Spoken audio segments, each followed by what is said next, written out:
So I've cut this paper into half. So this is 4¼ inches by 11 to give me some foundation.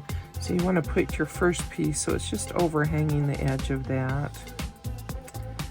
And then stick another piece, doesn't matter how big it is, on top. Then what we're going to do is we're just going to stitch this on top of the paper.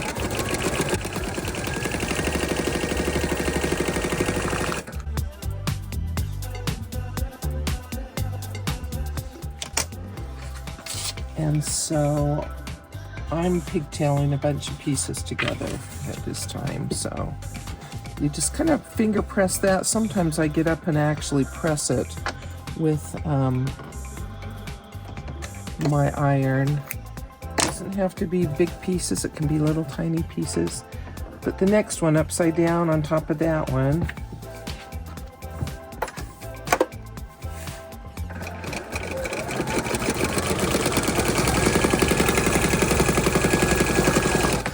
And here's the first one we did. And if you keep an iron right by your sewing machine, that's when I'd use that to press that. So now I'm just going to stick another piece on there. And sometimes I have big long pieces and I do several together. So let's see this. It doesn't matter if they're in a certain direction. Like I'm going to put this one a little off kilter so that I get a little interest in my quilt.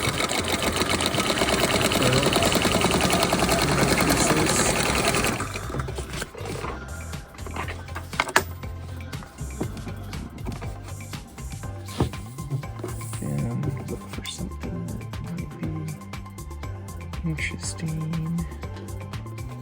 I'll kind of hold that flat.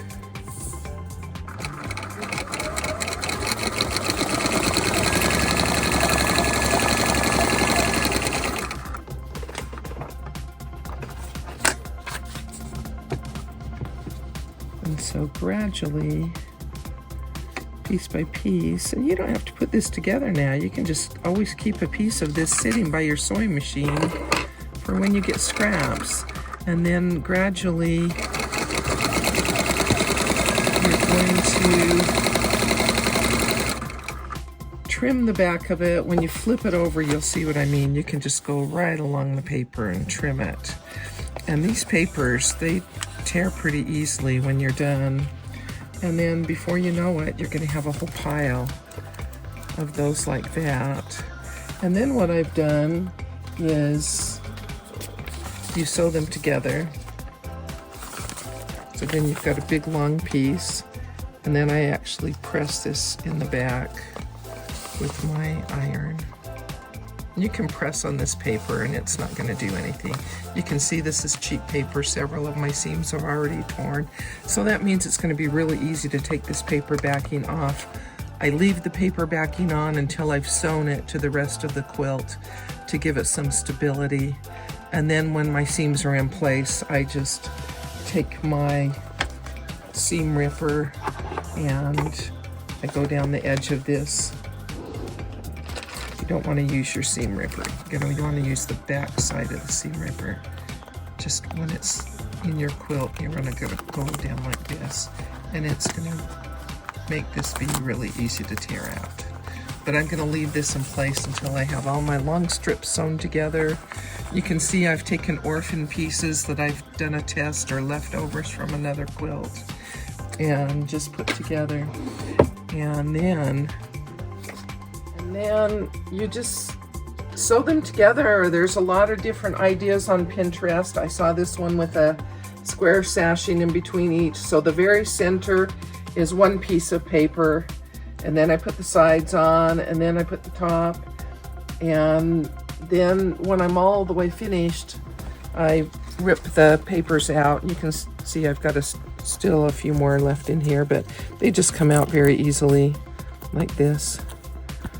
And if you've noticed in old antique quilts, you'll see a lot of people during that time used newspaper to do paper backing, to do the same things I'm doing here, to just do a scrap quilt.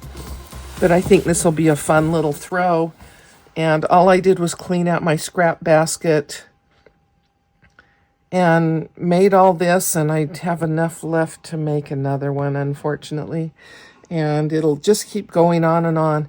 If fabric is large enough to make a binding, I will cut 2.5-inch strips and stick it in a baggie for binding.